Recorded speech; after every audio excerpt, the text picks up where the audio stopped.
일당 5억 원 노역 판결로 무리를 빚었던 지역법관 제도가 지난 2004년 도입된 지 10년 만에 사실상 폐지된다고 합니다. 어제 대법원은 지역법관 제도 개선 방안을 상반기 안에 확정해 내년 인사부터 적용하겠다고 밝혔습니다. 큰 방향은 특정 지역에서 지나치게 장기간 근무하지 않도록 하는 것입니다. 이를 위해 10년으로 정해진 지역법관의 임기를 연장하지 않고 또 새로 지명하지도 않는 방향으로 지역법관의 수를 줄이겠다고 합니다.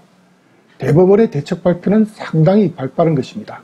그만큼 이번 사태에 대한 위기감이 컸기 때문입니다. 향판, 곧 지역법관이 지역 경제인에게 일당 5억 원의 노역으로 벌금을 대신하도록 하는 상식 밖의 판결을 했다는 사실이 알려지면서 재판에 대한 국민의 신뢰는 크게 흔들렸습니다. 양승태 대법원장이 그제 긴급 소집한 대법관회의에서 상황의 심각성을 절실하게 인식해야 한다고 말한 것도 무리가 아닙니다.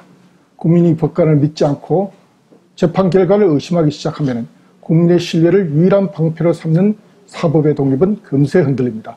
조속한 대책 마련은 당연합니다. 하지만 이번 일이 향판에 대한 대책만으로 해결될 문제인지도 묻지 않을 수 없습니다. 이번 일에서 향판이 문제된 것은 유착 때문입니다.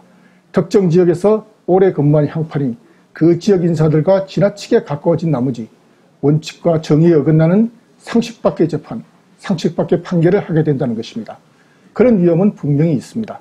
고향 주변에서 오래 근무하다 보면 동창이나 동양 등 이런저런 인연을 벗어나기 힘들고 또 상대적으로 좁은 지역사회에서 각종 압력이나 유착도 피하기 어려울 수 있습니다.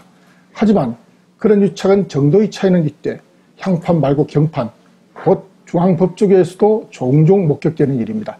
좁은 지역사회에서 유착의 양상이 금세 확연해지는 향판과 달리 희석되어 있을 뿐입니다.